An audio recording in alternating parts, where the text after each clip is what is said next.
Homework ఎవరు రాశారు?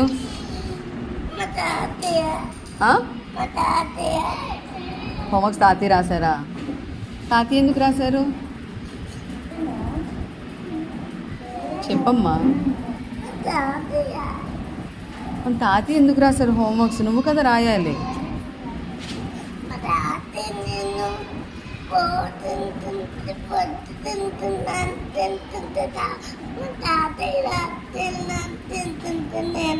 నువ్వు తింటుంటే తాతయ్య రాసేసారా హోంవర్క్? మరి మమ్మీ డాడీ చూడలేదా? ఇంట్లో మా డాడీ లేరు. మమ్మీ చూడలేదా?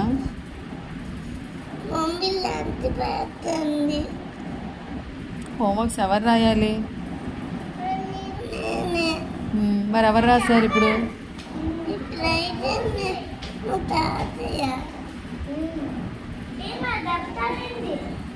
తాతయ్య హోంవర్క్స్ రాస్తే నీకెలా వస్తాయి ఆల్ఫాబెట్స్ అవన్నీ? మా తాతయ్య మా తాతయ్య మా మమ్మీకి ఎవరికి చెప్పకుండా రాస్తాడు. నువ్వు ఎందుకు ఏడుస్తున్నావు? నేను ఇప్పుడు ఎవరైనా కొట్టారా? కొంత తిట్టారా? మరి ఎందుకు ఏడుస్తున్నావు? టీచర్ ఏదైనా అడిగినప్పుడు మాట్లాడాలి ఆర్య, అడగకూడదు. ఓకేనా? హోంవర్క్స్ ఇక్కడ నుంచి ఎవరు రాయాలి?